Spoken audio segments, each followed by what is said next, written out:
Hi, everybody. Welcome to Zoom Out Bitcoin, the channel where we take a step back, zoom out, and look at the bigger picture involving Bitcoin.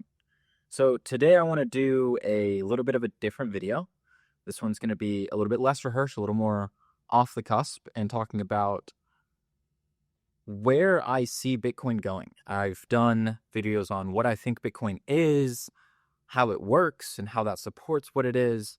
And so, I kind of want to talk about, given that information, given what I've already said, where do I actually see this going in the future, and how do I see this kind of Bitcoin game, so to speak, playing out? And so to do that, I've been really thinking about this in terms of asset class and what asset class is Bitcoin going to become.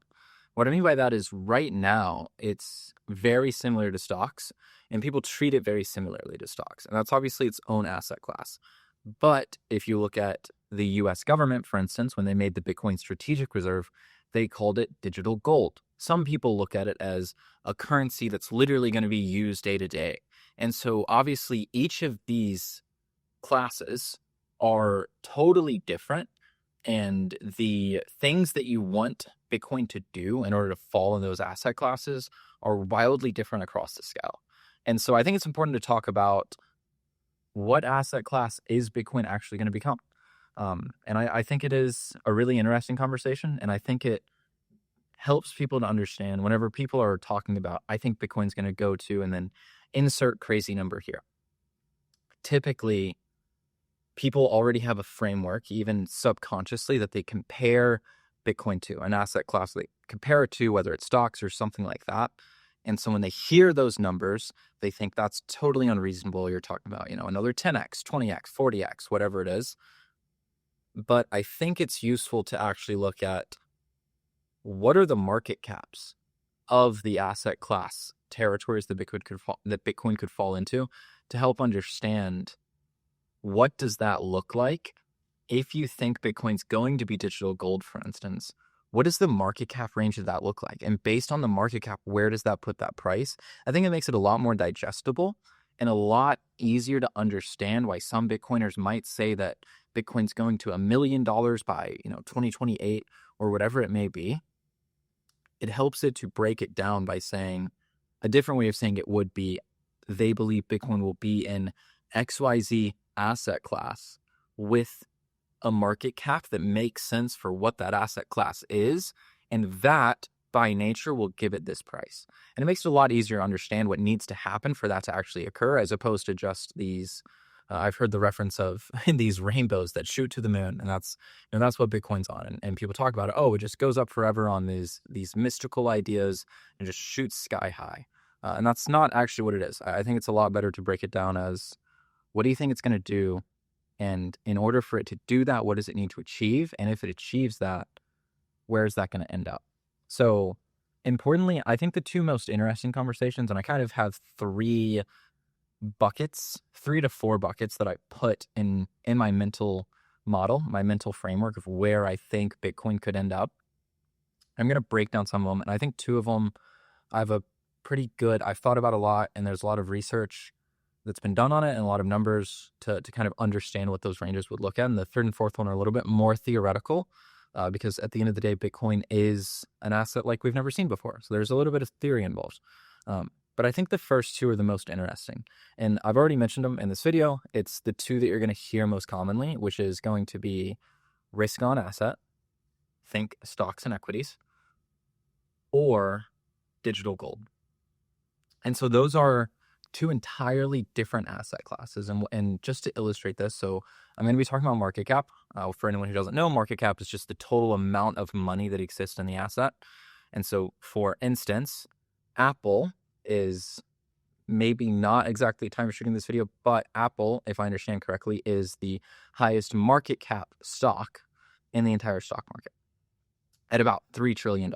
And so another way of kind of calculating the share price is taking the total market cap and dividing it by the number of shares you have, and that will give you the current share price. It just means that there's about $3 trillion invested into and owning these shares of Apple. So Apple being the largest stock, $3 trillion. Gold has a market cap right now of nearly $24 trillion. That is an 8 times difference. And so you can see how even the most successful stock, the risk on asset class performs totally differently whenever you start looking at it in terms of the entire market cap of gold, or the entire market cap of equities, for instance, is I think $110 trillion. And obviously real estate is globally close to $400 trillion. So you can understand how you jump into these different asset class categories, your market caps can really wildly expand out. So right now, Bitcoin is being treated heavily as a risk-on asset. So what does a risk-on asset mean? And it's in the name in a way, and in my opinion, it's an asset that people are taking on risk for the hope of reward. And it's typically considered a volatile asset, something that could fall out, something that could bottom out, something that could lose money through bad decisions, through changing market tides, whatever it may be.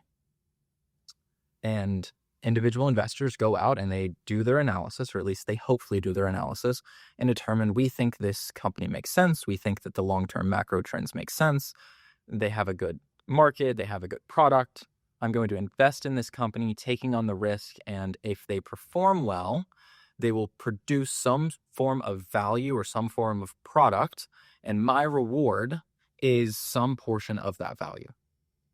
It's a fairly straightforward concept. This is how companies are evaluated for the most part, is I'm going to invest in them. I'm taking on the risk that they go to zero, but I'm also taking on the reward that they produce the next iPhone or the next game-changing product, whether it's AI or NVIDIA chips. And whenever they produce that product and make a ton of profits off of it, I'm going to get some portion of that profit. That, as I mentioned earlier, Apple being the most successful risk-on asset we know of at $3 trillion market cap, has a market cap of anywhere from 0 to, we'll say on the craziest end for Bitcoin, say $5 trillion right now, which would be a little high in my opinion, but it's possible if you consider it to be, if you think it just becomes the best performing risk on asset, but doesn't jump into a new asset class category, then you could see upwards of $5 trillion market cap. And so I think of this bucket in that range, about 0 to $5 trillion. But I think about, what does an asset need to perform in that class? And the biggest thing is, as far as I'm concerned, is it's about that profit ratio. It's about how much profit does that asset actually produce such that you're capturing a reward from.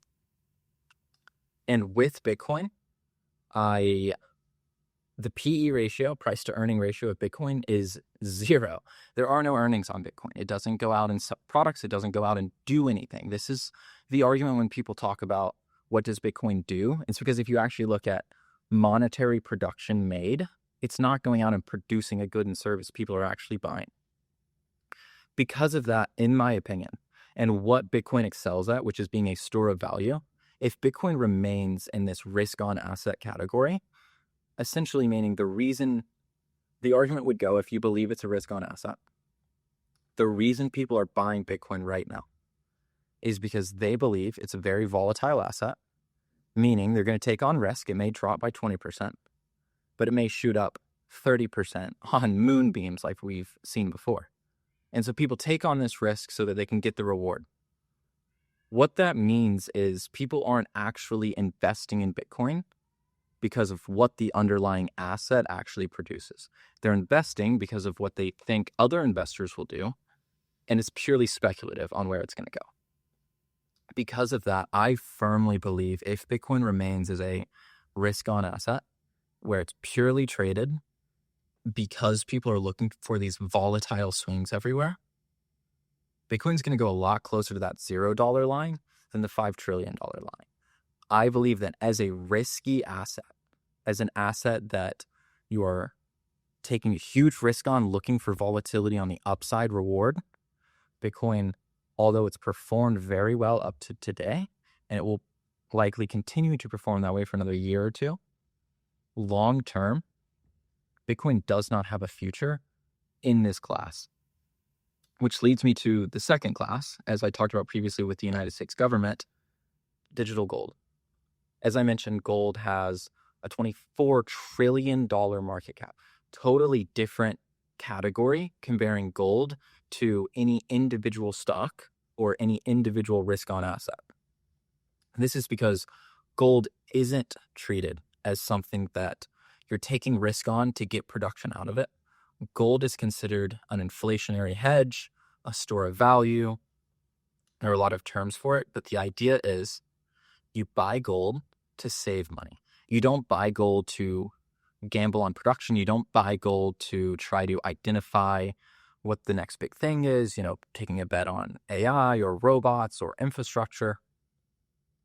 You buy gold primarily as a hedge against fiat currency inflation. That is what gold historically has been used for. It's why gold is heavily owned by central banks. It's their own hedging mechanism. As they deflate their own currencies, they buy disproportionate amounts of gold in order to hedge against that. It's a very different concept why people buy gold.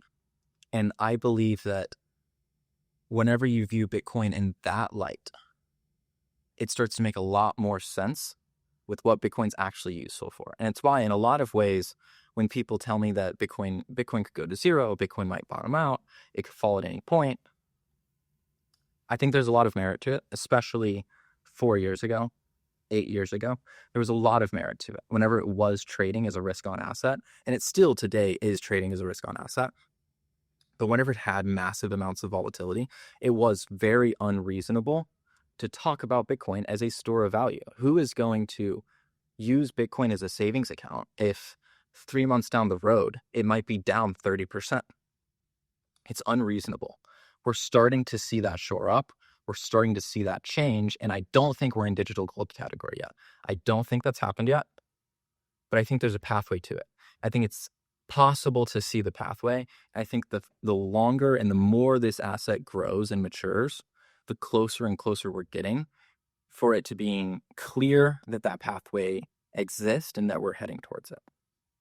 The United States government, for instance, and I think this is huge, and because of a lot of the other shenanigans that have been happening, it's not being talked about very much, but the United States government declared Bitcoin, they believe it's digital gold. There is a Bitcoin strategic reserve. They are building a digital Fort Knox, so to speak. They are saying, they are making their bet that Bitcoin is going to be in the digital gold type asset class, a store of value commodity. So let's talk about, what does the market cap look like for a store of value? So as I mentioned, gold has a market cap of about $24 trillion. This means the range that I think of for what makes sense as this store of value digital gold market cap range is anywhere from 10 trillion to 30 trillion. That's about, if you believe it's half as effective as gold, if you believe that people will always use gold because it's physical, whatever the reasons may be, and you believe that Bitcoin is only half as effective, which I'm going to jump into a little bit of where I think it will land in this category. And spoiler alert, I think that if you actually understand what makes gold valuable, what I talked about in my first video about sellability, about what it means to be a store of value, it becomes more and more obvious, in my opinion, that as a risk on asset, maybe Bitcoin is closer to the lower end. As a store of value digital gold type asset, Bitcoin is going to be on the much higher end of this scale. So let's say you believe it's half as good as gold. That's about a $10 trillion market cap. Now, let's say on the other side, you believe, like I do, Bitcoin's going to be more effective than gold. It's going to be gold, let's call it plus 50%. Then you're looking at anywhere from a $30 to $35 trillion market cap. This is not inflation adjusted. Obviously, 10, 20, 50 years from now, those numbers will change wildly based on inflation as more money is printed. But right now, using today's terms. So what does a $10 trillion to $30 trillion market cap look like for the price of Bitcoin? So what does a $10 trillion to $30 trillion market cap actually look like for the price of Bitcoin? So approximately $2 trillion market cap equals about $100,000 a coin. So whenever we reached $100,000, it was a $2.05 trillion market cap. That means the $10 to $30 trillion range is about $500,000 to $1.5 million a coin, or $500,000 to $1.5 million a coin if it lands somewhere as a digital gold type of asset class. This is huge. Like I said, the United States government has already said they believe this will happen. And if the United States government is treating it as a digital gold, it makes it significantly more likely it's actually used as a digital gold. So let's talk about what does it actually look like then? What needs to happen for this to be considered a digital gold?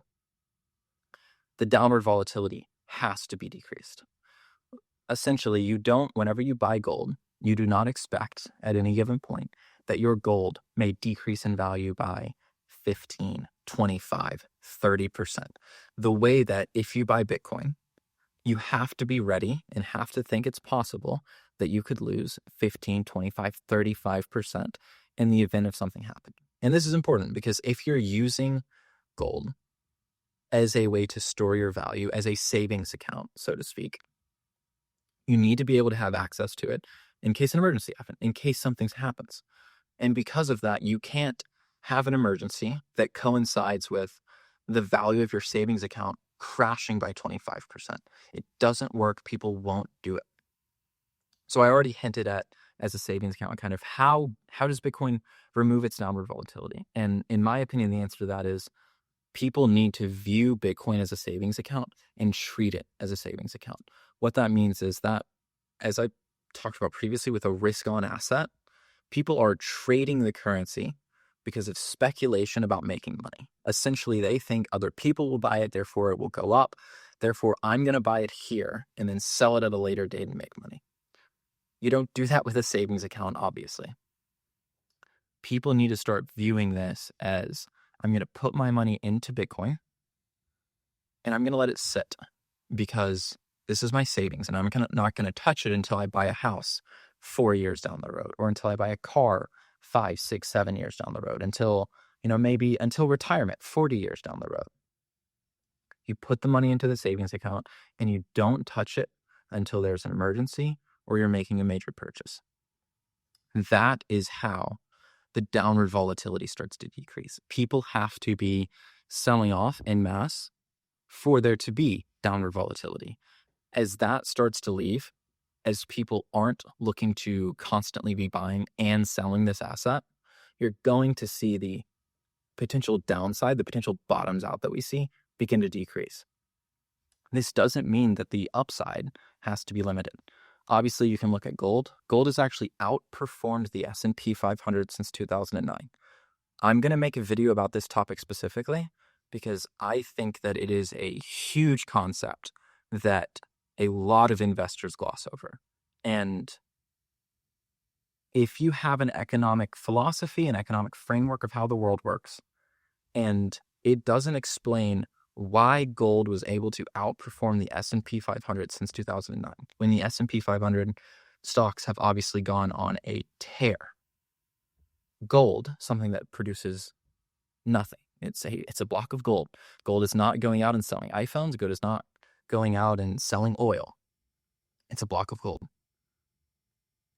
You have to be able to understand or explain why gold outperformed these bundle of stocks that actually produce real goods and services to the economy.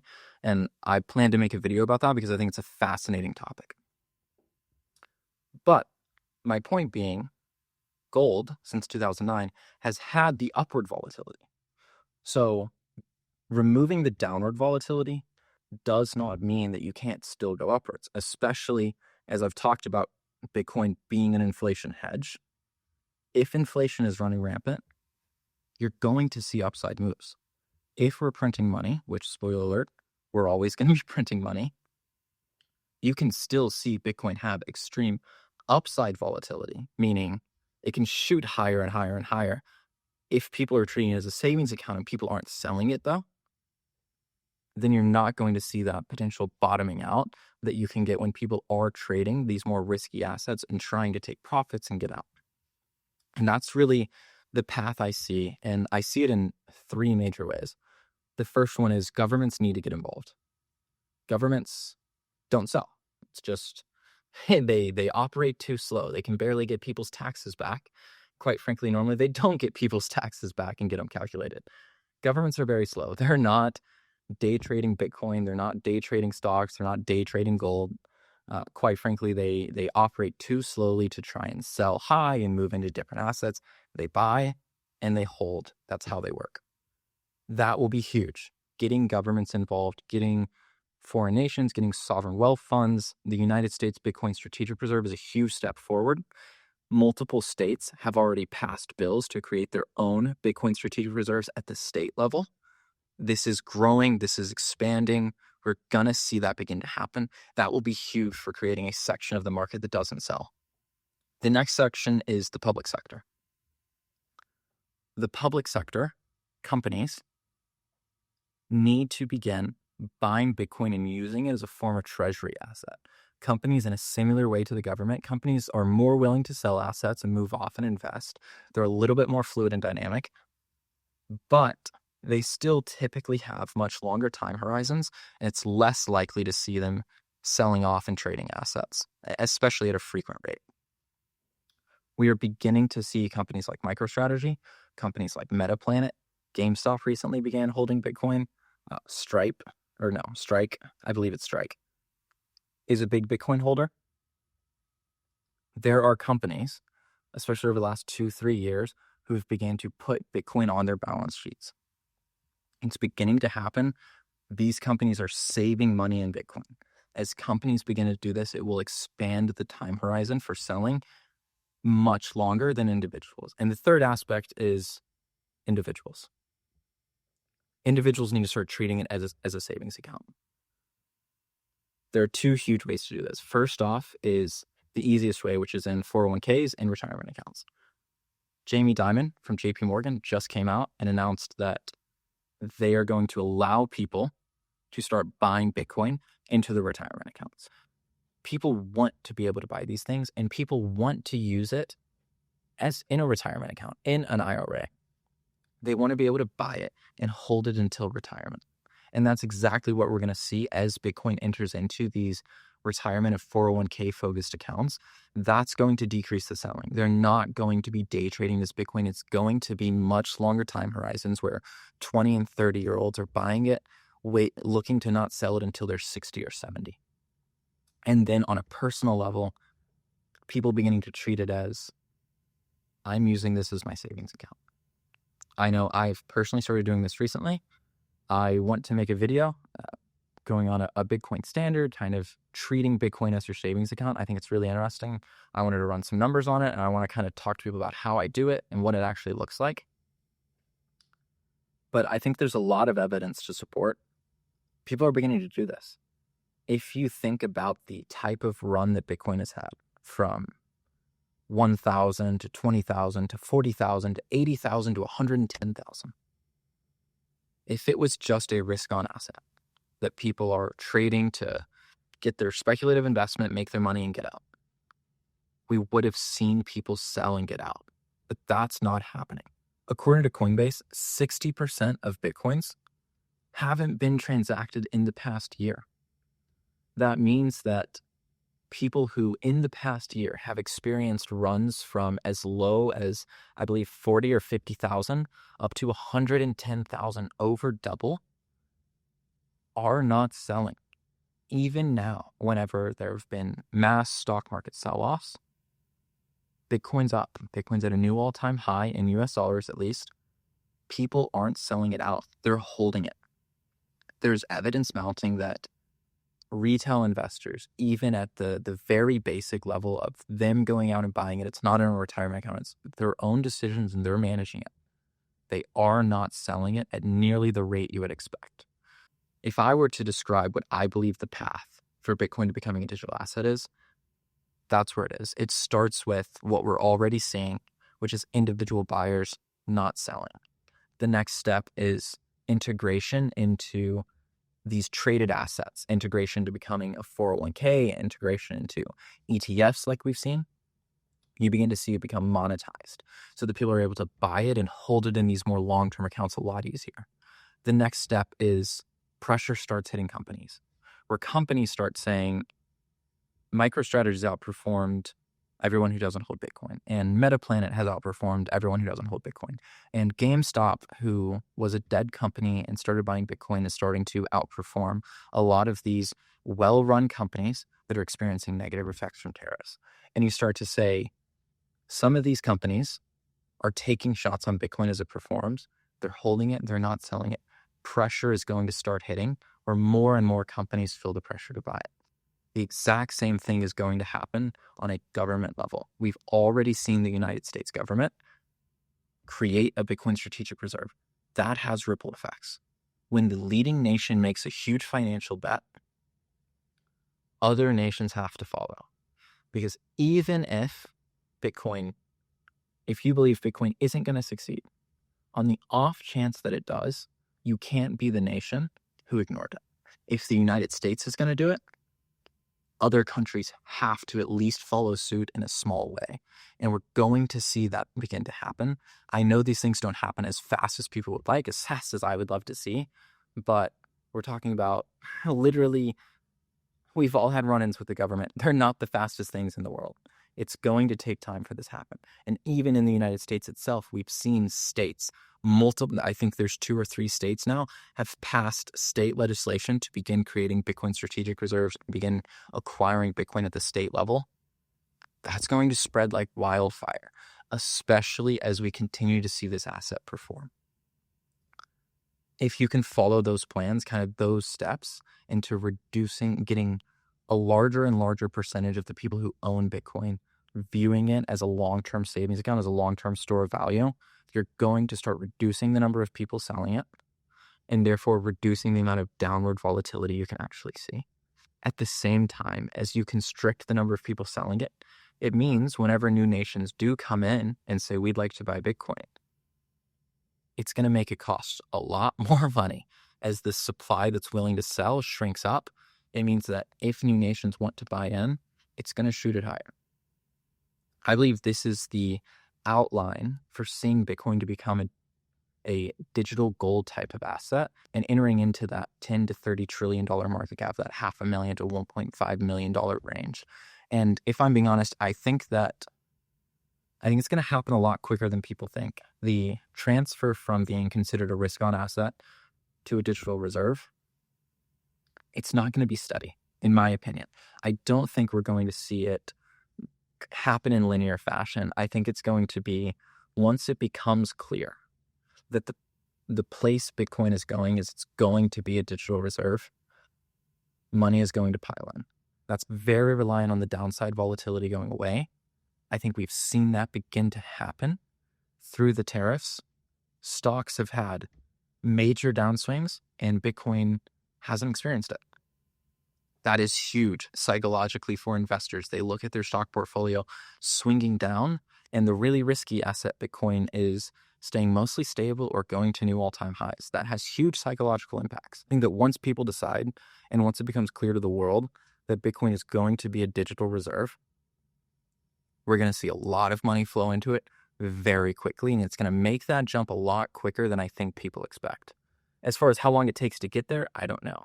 But from the point of when it's identified to it jumping up in price like that, I think it's going to go a lot quicker than people think.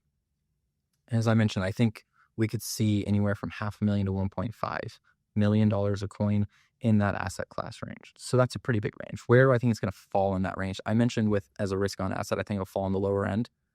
I've already said I think it'll fall in the upper end, but why? And the best way I would describe this is think about the digital version of anything.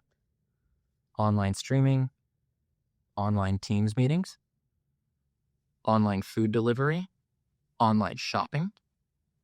Every single time these types of ideas came out, people said, oh, I would never shop online. I prefer shopping in person, always will be.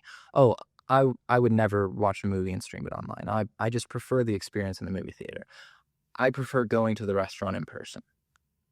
I would never work remotely. That doesn't make sense. I just love the camaraderie with my coworkers. And even today, people will still say this. But the digital versions of these types of concepts, these types of ideas, have taken off completely and totally, they have taken off, and for the most part, they outperform the physical version. I believe Bitcoin's the same way. There's a reason why people like digital versions better. They typically work better. They're typically quicker. They're more convenient. You can access it anywhere in the world. It makes it more fair. Anyone in the entire nation gets equal and fair access to the digital gold as opposed to real gold, where it can be harder based on where you're living. It can be harder to get it shipped to you in person. It's more difficult to sell it at a store. There are huge advantages to have the digital version of an asset, even though people will always be reluctant to switching to digitized things. You can name plenty of events, and I would actually argue it's a lot harder to find instances where the digital version underperforms than it is where it overperforms. And that's why I believe Bitcoin makes more sense. It's more convenient than gold if it becomes a digital gold, as the United States government thinks, as a lot of companies think, as a lot of people believe will happen. It's going to fall in the higher end of that bucket. It's going to outperform gold, in my opinion. So I mentioned there was a third bucket, or a third or fourth, that's kind of more theoretical. It's the idea of a global reserve currency. Obviously, some people believe that Bitcoin will be used to go to the store and buy coffee, go to the store and buy goods and services. While I think this is possible, I think this is unlikely. I think governments wouldn't relinquish control of their personal currencies. I also think that there are technical issues with Bitcoin actually supporting these levels of transactions. The only way to use Bitcoin in this day-to-day, every single purchase for everyone across the world method is to build on top of Bitcoin. And if that's the case, Bitcoin will look more as a reserve, as the US dollar used to be backed by gold. I think we're far more likely to see events where we use other forms of cryptocurrency or digital currency that is backed by a government, say the US dollar digital currency, the Chinese digital currency, that way the governments still control it. But there's some form of backing and it's built on top of the Bitcoin network. I've tried to do some analysis on what this would look like, and it's hard to pinpoint where you believe that would go. The way I've been looking at it is really two ways. The first one is it's estimated that people have about $500 trillion of stuff in the world. Houses, cars, debt, money, savings accounts, things that they own, stocks, gold. About $500 trillion worth. It's estimated that anywhere from 2 to 300 trillion of that is what would be called monetized. Essentially, it is people who own these things purely for financial gain, and in a lot of cases purely for retaining their purchasing power. As people become wealthier, they buy things in the hopes that their ability to purchase new objects will go into that and will retain over time.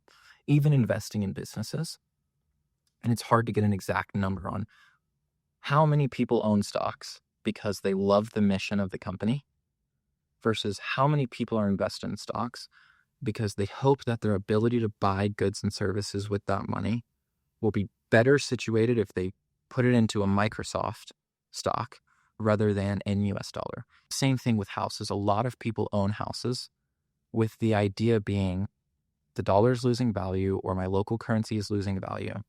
I've made a lot of money. Let me purchase some homes now so that I can retain that value in the future and I can sell those if I want to use them or use them for something or rent them. Like I said, it's estimated 2 to 300 trillion. If that's the case, in the best possible scenario for Bitcoin, if I'm right and it is the best possible store of value we've ever seen, if it becomes nationally used because it's fair to everyone, treats everyone equally, and no one controls the rules, then we could see it try to tackle, say, 50% of this market, $150 trillion market cap, which would be a $75 million coin, which is obviously an insane number. I don't expect that to happen, but I do think it's interesting to look at what's the potential upside on this. What if it is as good at storing value as I say? And what if instead of buying houses to store people's value and people do start saying, we're going to buy Bitcoin? What if whenever companies are extremely successful, instead of having US treasuries and cash positions and gold positions, the predominant force is, let's have Bitcoin positions? I think it's interesting to look at what that might look like. I don't expect that to be the case, but the upper end, and one that I've heard Jack Mallers talk about, and I think is really interesting, is it is trying to tackle a $200 to $300 trillion market cap. And on the craziest end, we could see $150 trillion market cap on this type of asset, which wouldn't be too far off of equities as a whole. For instance, is $110 trillion. If you think it become that size, it can become its own entire, equity market in and of itself, then that is kind of a range that I've heard people talk about. I prefer to think that the best case scenario for Bitcoin, the one that I think is most reasonable and is kind of the highest shooting, is it becomes the global reserve currency, essentially meaning right now when nations transact, there are certain limits to doing foreign transactions. So let's say the United States and China want to transact goods. Well, the United States has the US dollar and China has the yen.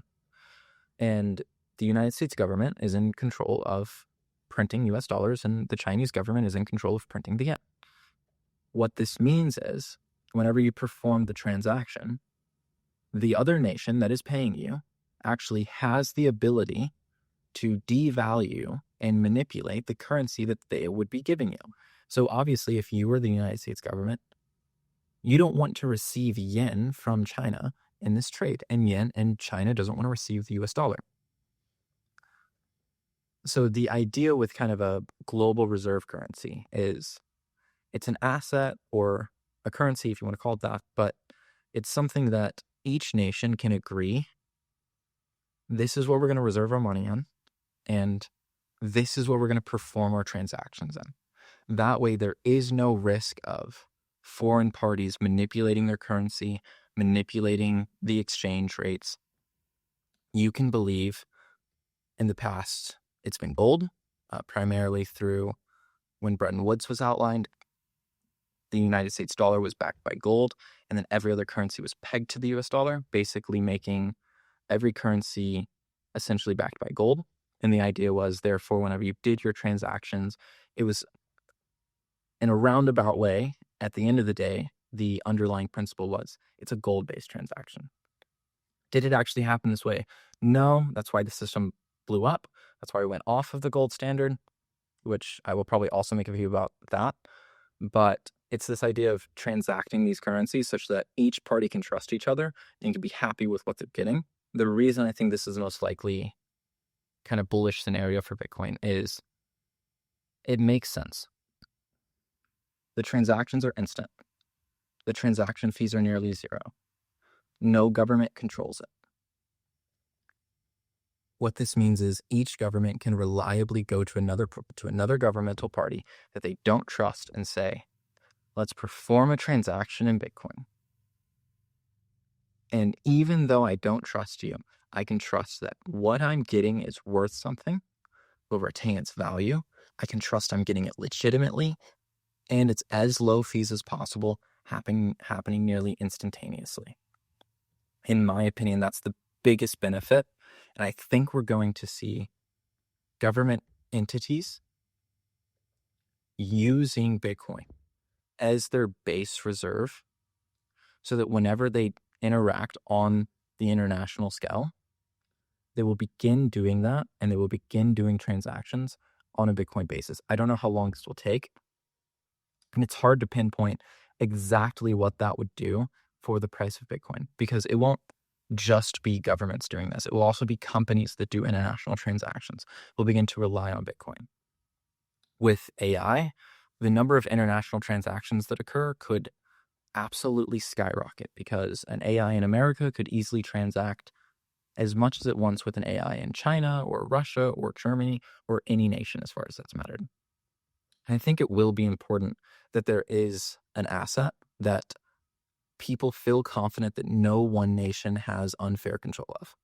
And so I think it makes sense to go to an entity that is completed instantly, can go anywhere in the world, instantly validatable, and that no government can control. If that plays out, I don't actually know where it would put Bitcoin. I don't know what the market cap expectations could be, but I did want to give you all a little insight of, as I'm still working it on in my head, what does that kind of other framework look like if you go past digital gold? I believe we could see that kind of foreign reserve currency, potentially even similar to gold was used as a pegging for the US dollar. The US dollar was backed by gold.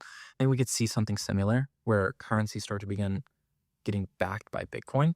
I know it was a little bit of a different video. I did a lot of rambling there. I wanted to talk to you all, just explain where I see this going, explain what I think could happen, what I think it looks like. And I think that second bucket I talked about, digital gold, is really the one that I see the path for it. It makes sense to me. It makes sense as far as what the use case is, how it operates.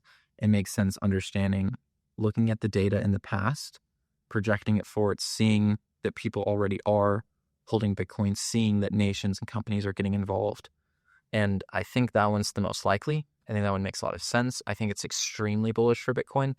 It's not the fairyland version where we're buying coffees with it every day or necessarily transacting it between nation states. But that's kind of the video. Something a little bit different. Let me know what you all think in the comments. And I hope you all have a great day. Bye.